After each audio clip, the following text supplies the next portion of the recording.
Dad joined them in 1952, and the first launch he saw wasn't supposed to be a launch. Viking 8 was being held down for a test firing in June 1952, but there was so much vibration from the rocket that it took off.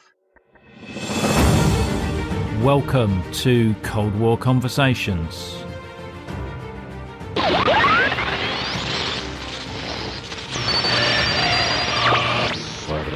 This is the British Broadcasting Corporation.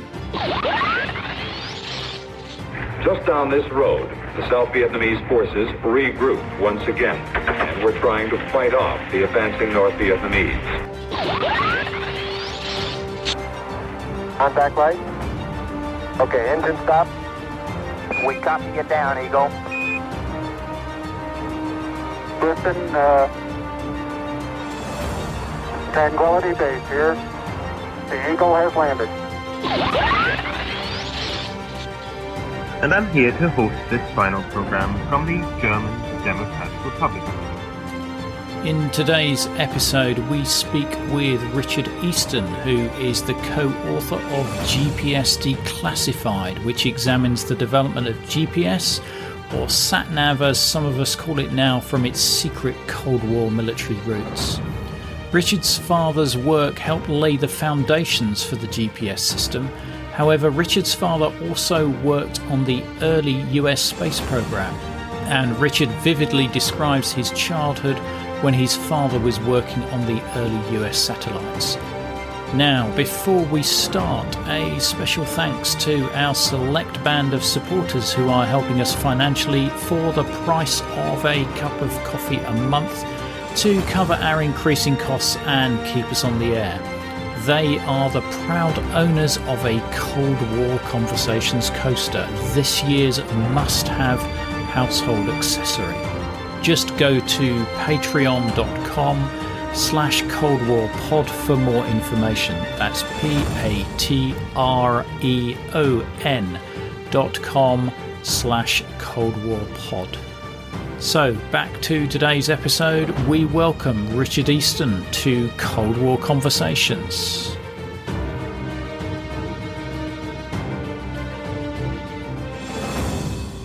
I'm the youngest of five, born in 1955, grew up in Maryland suburb, Washington, D.C., pretty typical childhood with some interesting aspects. My father, as I started working on the space program in 1952 and worked on Project Vanguard, which we'll get into details. But when I was in second grade, they had a show and tell where you'd bring some document and discuss how it affected your family. And Dad was in the December 1957 National Geographic, which had an article about using satellites. And his picture is there shown holding one of the Vanguard test vehicle satellites, the small 6-inchers.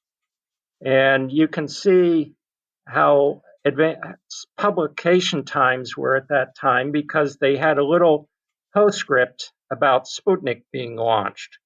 But the space program was a constant background, even though much of what Dad did was top secret. So after the Vanguard program, I knew very little about what he did. But that was pretty typical for kids in our area. A lot of the parents, fathers in general at that time, worked at the Naval Research Lab, and we had no idea what they did. My father was born in Craftsbury Common, Vermont, northeastern Vermont, in 1921, son of a doctor. And in 1943, he joined the Naval Research Lab. And Milt Rosen, starting in the late 40s, was working on Project Viking, which was doing upper atmospheric research. Dad joined them in 1952, and the first launch he saw wasn't supposed to be a launch. Viking 8 was being held down for a test firing in June 1952, and Dad said, Martin, the contractor, changed the way it was bolted down, and it should have worked. But there was so much vibration from the rocket that it took off. And Dad said poor Milt Rosen looked about as upset as a man ever could be because it was a complete loss of Viking 8. Wow. So did that didn't go into orbit, but just went off and crashed in the ocean somewhere, did it? That was in White Sands, so pretty far away from the ocean. I think the launch safety people blew it up at 3 miles. So it was pretty much a complete loss. Though everyone felt bad about it, the Martin people gave them the next rocket, Viking 9, at cost. So it was just an unfortunate interruption. And in 1955, the Pentagon set up the Stewart Committee to decide between proposals from the three services, Army, Navy, and Air Force, to launch the first American satellite. Right. And at that point, did they know that the Soviets were working on satellites as well? So the setting up the Stewart Committee preceded the Soviet announcement. Okay. So the Air Force, with the Atlas and Charlie Bossert, who later became a family friend, they were working so hard on an ICBM that their proposal was not very serious. The Army had Wernher von Braun and his proposal for what ultimately became Explorer, and the Naval Research Lab with Milt Rosen. NRL was far ahead of the Army in terms of the sophistication of the satellite and the space tracking. And the Stewart Committee ultimately picked NRL, which upset the Army, and they protested and had another hearing, which also the vote was in favor of NRL. My father helped write the proposal from April 1955, which included what ultimately became called Mini-Track to track the satellite.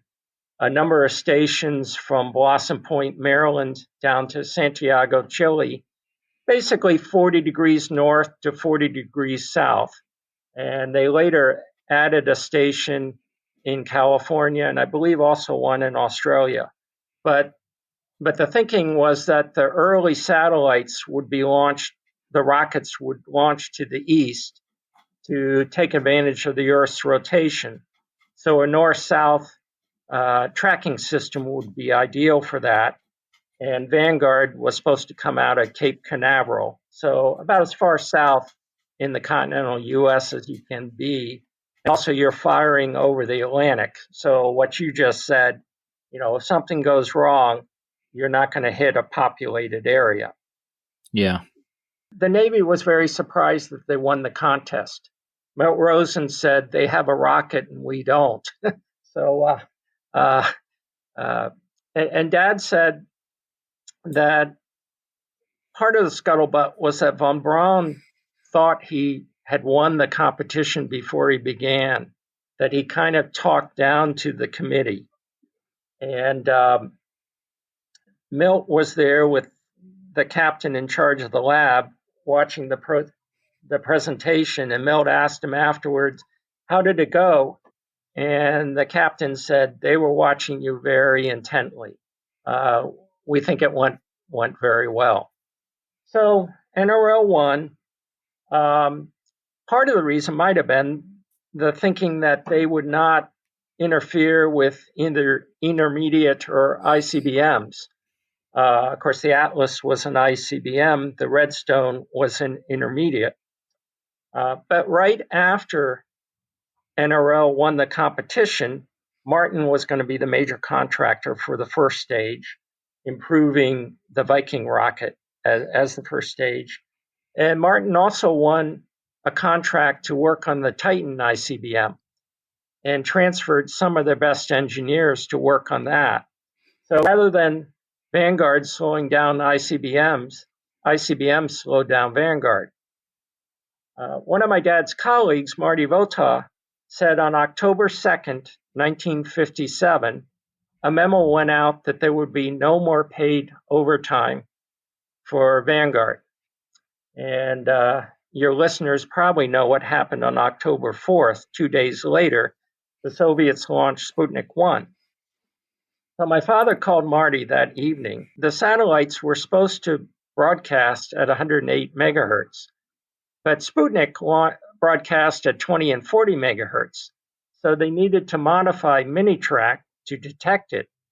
So Dad called up Marty that evening. Marty was having friends over for dinner for the first time in a long time because they were working so hard on Vanguard. And Dad said, Soviets launched a satellite. And Marty said, good, that means it can be done. And Dad said, no, you don't understand. We've got to track it. And Marty said, well, can I finish dinner first? And he said, yes, but come down right afterwards. So they worked almost nonstop for 3 days, adjusting Minitrack so it could detect the 20 and 40 megahertz. Right. And Sputnik, the impression I get from what I've read, it was a real shock for the Americans to discover that Russia had that sort of technology. Is that correct? Well, Korolev, the Soviet designer, he had considerable trouble getting the Soviet generals to agree to use an R-7, the rocket, to launch a satellite. They were only interested in ICBMs. And I believe your son, Khrushchev's son, Sergei, who was on your program, he was talking about how, Soviets, it was a satellite, big deal. But there was so much hysteria in the West that Khrushchev quickly realized, hey, this is a huge propaganda victory. In 2009, I was talking with Sally Rosen, who's Milt Rosen's wife. Sally came up with the name Vanguard for Project Vanguard. And she told me that when Sputnik was launched, they were in Paris visiting friends. And the Parisians all immediately made the connection, gee, if they can launch a satellite, they can launch they can put a hydrogen bomb on it. So there was quite a bit of furor in the West, which again, Khrushchev was quick to capitalize on. Yeah. But I think I understand that the American response to Sputnik didn't exactly go off well. No. Eisenhower, I think on October 9th, had a press conference where he was very strongly grilled. And of course, von Braun could have launched a satellite most likely in September 1956 if they had made the fourth stage live. So he and the Army were talking about, what a debacle it was. And of course, a month later, they launched Sputnik 2 with a dog, Leica, on board. So the furor got even greater and greater. And Vanguard's test vehicle 3, which was the first live test of all 3 stages, was scheduled for December 57. And there was so much pressure on the White House that they announced that TV3 would launch a satellite, which astounded the people on Vanguard. They thought it had a very low chance of working. First live test of all 3 stages. And you probably all seen video of Flopnik. It gets a couple feet off the pad and blows up. But the satellite survived, designed by my father and Marty Votaw. And after it cooled down, they brought it to Marty, who brought it to my dad. And Marty said, well, what should we do with it? And Dad said, well, I guess bring it back. So he put it in this little wood box. Again, it's about 6 inches across, weighs about 3.5 pounds. Carried it on board a commercial flight to Washington. It sat in our house overnight, though I was 2 years old, so I'm afraid I don't remember it. But my surviving older sister and my brother both remember seeing it. And you can now see it at the National Air and Space Museum in Washington. Yeah, you sent me a photo of it, so I'll share that with the listeners on the show notes. How was this satellite powered once it got into orbit?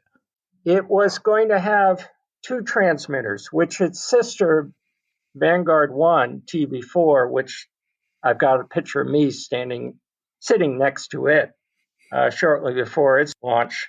It was to have two transmitters, one powered by battery and the other by solar cells. So it was the first satellite. You had the two Sputniks and then Explorer 1 at the end of January 1958. Vanguard 1, which is also Test Vehicle 4, when it achieved orbit, they renamed it Vanguard 1, had an identical satellite to what was on Flopnik. The solar transmitter operated for 6 years, whereas, Sputnik 1 burned up pretty fast, but I think it was a week or two that Sputniks 1 and 2, the transmitter worked. Explorer 1, the transmitter worked for 4 months. So the solar power one worked very well. Okay, and the intention of these satellites was purely to prove that it could be done. I mean, these signals they were transmitting, what were they of any use scientifically? They had the two signals set to modulate according to the temperature on the exterior and interior of the satellite. So they could get information from that about the temperature. And they found that Vanguard 1 was very useful. The original 1955 proposal talked about using satellites to map the curvature, the structure of the Earth, and also by tracking Vanguard 1, they found that the very thin upper atmosphere actually went out further than they'd previously thought. So it was useful for determining the shape of the Earth, slightly pear-shaped, and also how dense the very thin upper atmosphere was. And Vanguard 1 is still up there. Launched again March 17th, 1958. So it's 61 years old. And you can see me wearing a red coat with it. Looks like late winter in Washington, D.C. So I think it was a week or two before its launch. Right. And I will share a photo of that in the show notes as well. I believe it's the oldest satellite still in space. Is that correct? Yes. Explorer 1 burned up in 1970. Sputnik 1 was, I think, a couple months, and I believe Sputnik 2 maybe slightly longer, but they both burned up very quickly. So it's been the oldest satellite in space since 1970. Just goes to show whoever comes first isn't necessarily the most successful. Well, and that was one point that people made. Obviously, the Soviets got a lot of space spectaculars, but by circa 1959, the U.S. had more satellites in orbit and much more sophisticated ones. Our first navigation satellite, Transit, was from 1960, and the Soviets' equivalent was from 1967. The first GPS satellite went up in 1978, and the Soviets GLONASS, they started in 1982. So Soviets, all power to them. The R7 was a marvelous achievement, but being first doesn't necessarily mean that you most effectively use the new breakthrough. Yeah. And again, part of the reason why NRL was picked over von Braun was much more sophisticated space tracking and technology of the satellite itself.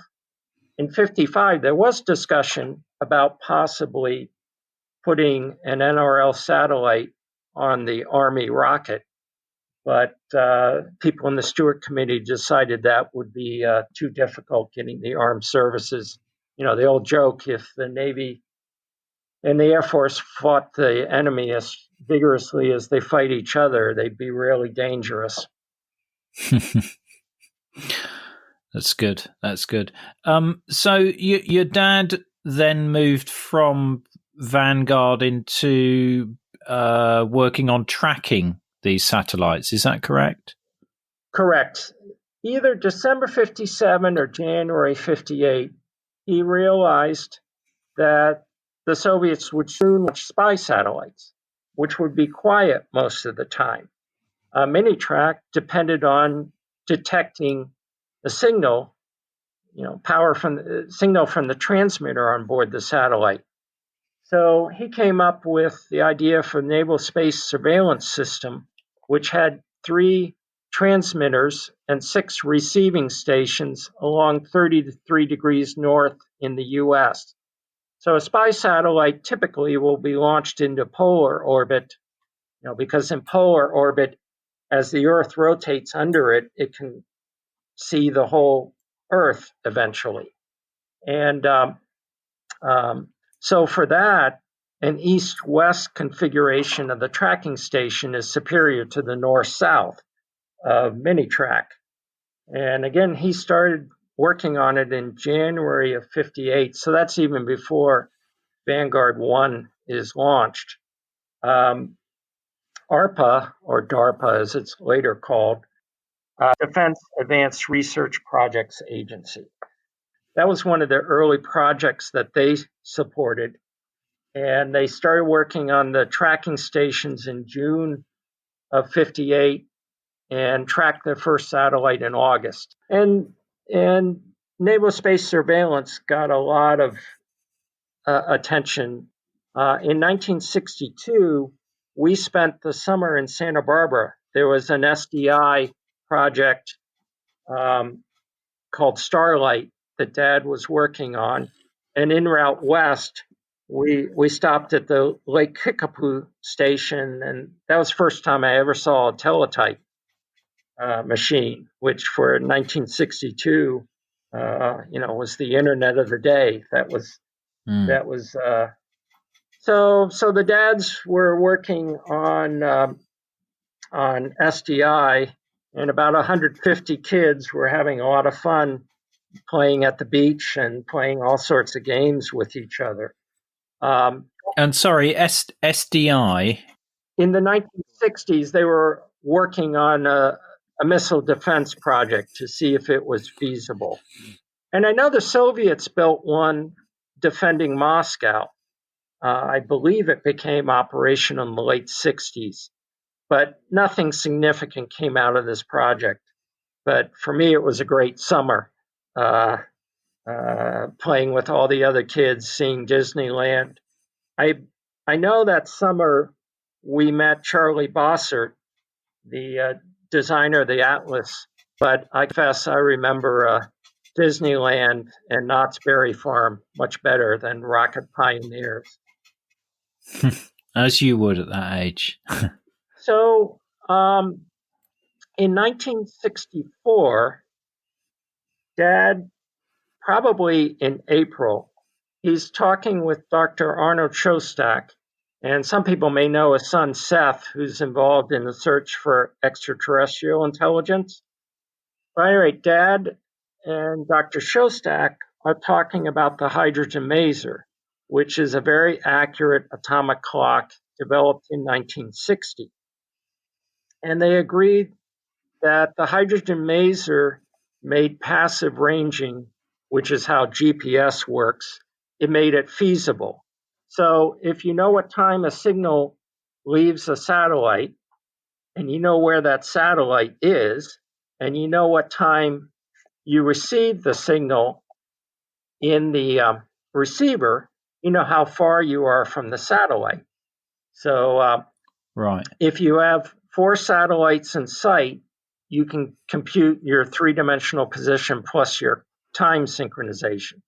And that's basically how GS works. And they did their first test in October of 64, where they had a convertible driving down 295, which is a highway, I remember it being constructed, that goes right past the Naval Research Lab. And one of the engineers had a convertible. He had a transmitter in his car, and they were receiving it back at NRL. And one of my dad's colleagues, Chester Klezak, said Matt Maloof, the driver, was very surprised that they could tell when he was changing lanes. So they started working on what became Timation 1, and it was launched in, let's see, actually it's 52 years old today. It was launched on May 31st, 1967. They had their first demonstration of how it worked to people from the Pentagon that October, and got additional funding. 2 years later, they launched Timation 2, which transmitted on 2 frequencies, so they could correct for the distortion from the ionosphere, which bends radio waves. And a couple years later, my dad was working with Dr. Humphrey Smith from the time division of the Royal Observatory. And they did time synchronization between the Naval Observatory in Washington and the Royal Observatory in the UK. So early on, there was close cooperation between the U.S. and the Brits on using these new satellites and using them again for time synchronization, which is a critical part of GPS, but is less well known. And so was the intention right from the start to use these for navigation, or was that like a side effect of it was for both. The information they were getting? It was for both. My dad's system was time navigation for timation. I'm sorry, for time navigation. So from the very beginning, the intent was both. In a 1974 interview, Dad said that by then it was called GPS, would result in worldwide time synchronization, a worldwide time web. So contrary to what a lot of people say, both aspects, you call it a PNT, positioning, navigation, and timing. GPS is a PNT system. And from the very beginning, they were thinking of all 3 uses of it. Right. But more for military use rather than civilian. Well, there was a civilian signal from day one, but they could not get any of the civilian agencies to agree to fund it. So the Department of Defense, with its relatively deep pockets, people like the Department of Transportation said, "Oh, that sounds interesting. Let us know when it's working." So it was a dual-use military-civilian system from day one, but the military was running it. Yeah. So GPS came about as a direct result of the Cold War, then, you could say. Yes. The U.S. and Vietnam sent, bomber after bomber to knock out certain bridges in North Vietnam, and had a terrible time doing it. So it definitely was Cold War. And I've got a story that one of my dad's colleagues, Pete Wilhelm, told me. He started working at NRL in 1959 and retired in 2014. So he was there 55 years. He worked on the very first spy satellite, GRAB, in 1960, which was not photography, but it was to detect Soviet radars. And in 1962, he was working on SurCal, a satellite to calibrate space surveillance for my father. And he asked, "Dad, do we need a switch to turn it off?" And Dad said, I don't think so.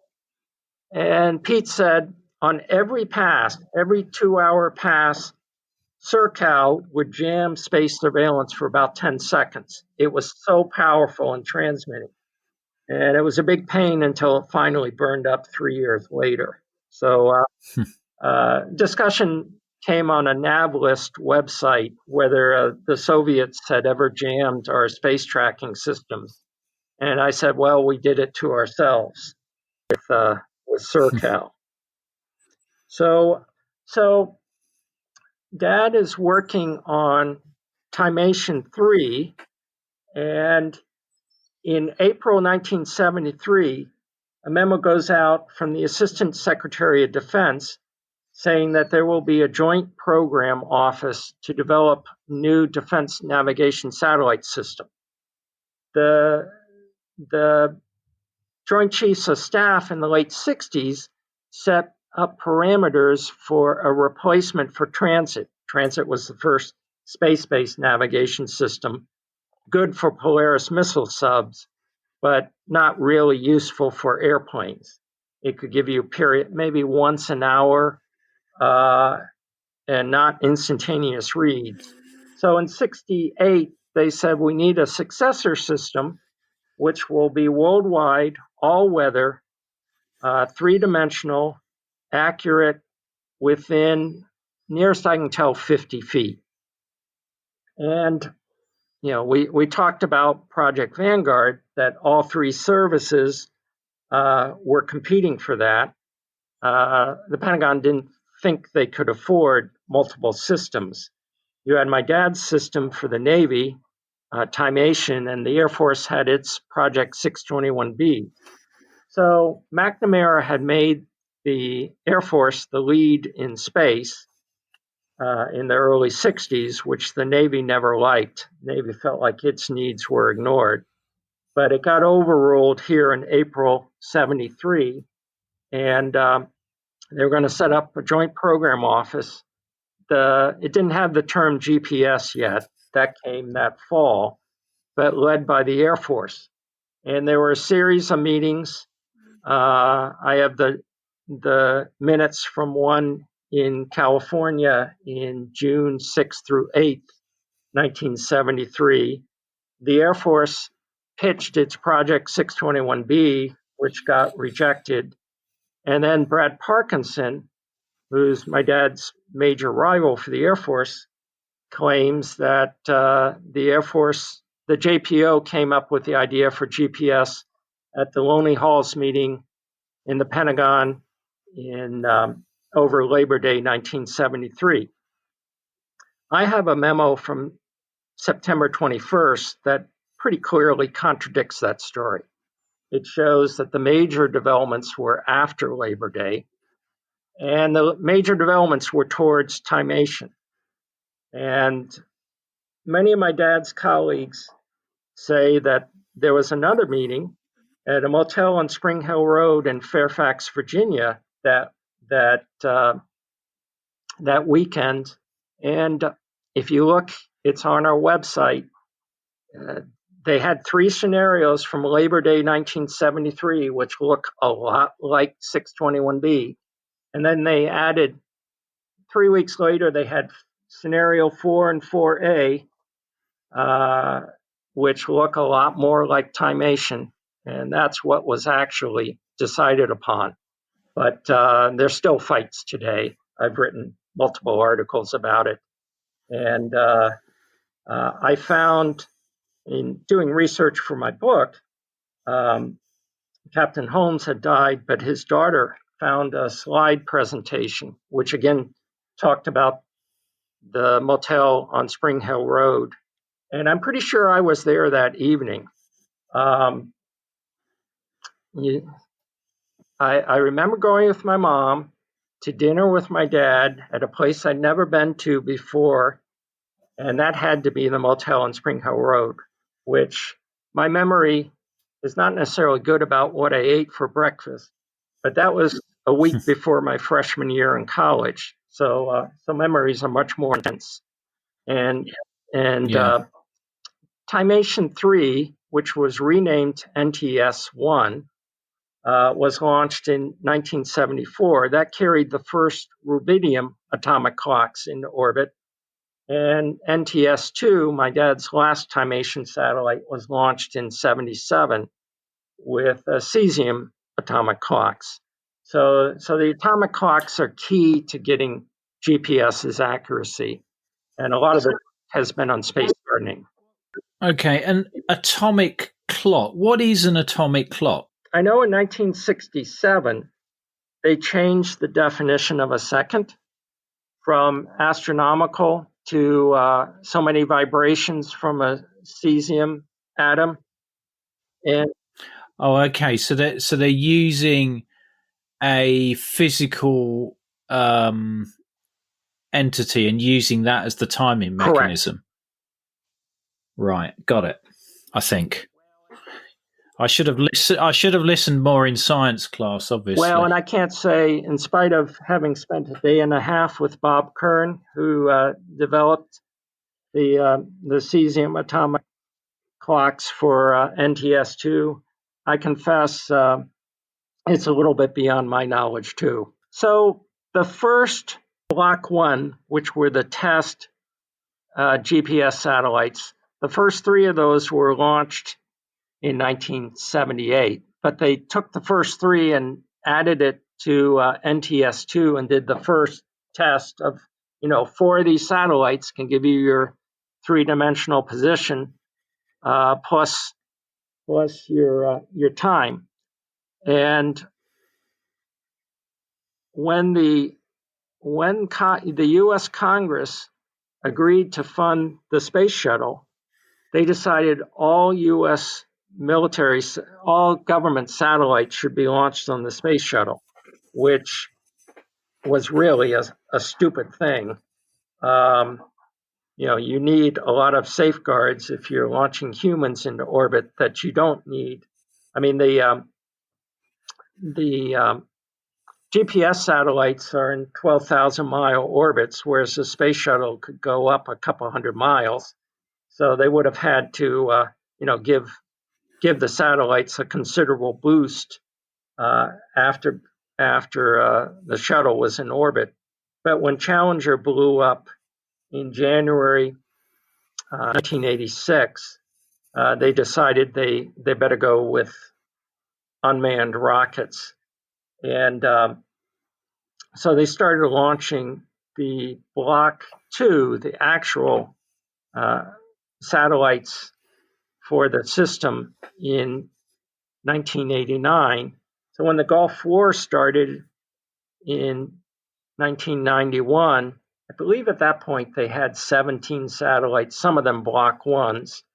So GPS was not fully functional, but they adjusted the orbits to give 2D positioning round the clock in the Persian Gulf and 3D positioning a fair bit of the time.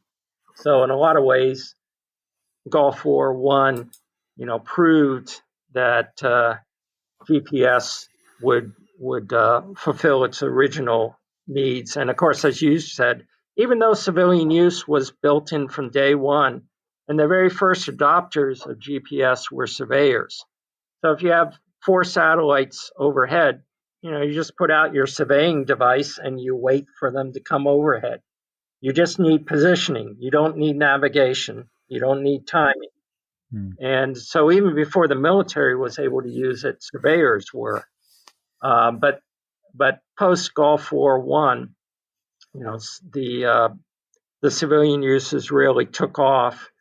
And after 2000, when they removed selective availability, which degraded the signal for civilian uses, then we've had a total explosion. To date, I think the U.S. has spent about $45 billion on GPS, and each year in the U.S. we get more than $100 billion of increased efficiency, not to mention the rest of the world. So how many GPS satellites are there up there now? Right now they're using 31. Due to software, they're limited to 32. They have somewhere between 5 and 7 ones that they deactivated, but they could call back if there was a problem with one of the 31. And the Europeans have their Galileo system. The Russians have their GLONASS, which fell into hard times in the mid to late 90s. Their satellites had relatively short lifespans, but they've since built it back. Again, the EU with Galileo, the Chinese with Beidou, and the Japanese and the Indians have regional constellations to improve the accuracy over their countries. So, yeah, sounds like it's getting crowded up there. Yes, in fact, some people have estimated if you have more than 70 navigation satellites in sight, they could start to interfere with each other. So you truly can have too much of a good thing in that case. Yeah. But it is amazing looking back how much, the GAO, Government Accounting Office, issued a scathing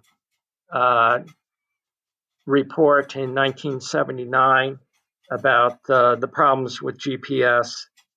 And similarly, in 2009, they said the constellations in danger because it was taking the Air Force a long time to launch their newest satellites. But the older satellites have performed much better for much longer time periods. So the constellation, has to have a minimum of 24, but they've been at 31 for some time. So yeah, no, it's incredible how that how reliant we've become on that technology, and you can tell that by the fact that each of these nations that you listed want to have their own system rather than be reliant on the American government's network. GPS is so successful, everybody wants one. And in 2016, my co-author Eric and I were invited to speak at Air Force Space Command, and we got to see two SOPs, which is where they control GPS at Schriever Air Force Base. So you go to the basic base security, and there's basic security. But if you want to get into two SOPs, there's another secure, barbed wire white security around it.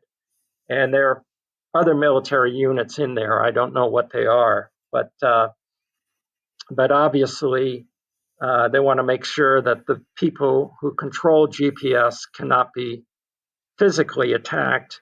One of the James Bond films from the mid to late 90s starts out with the Chinese spoofing the signal to a British ship and getting sucking. Oh yeah, to start a battle. Yeah. So GPS has arrived when it's a part of a Bond plot.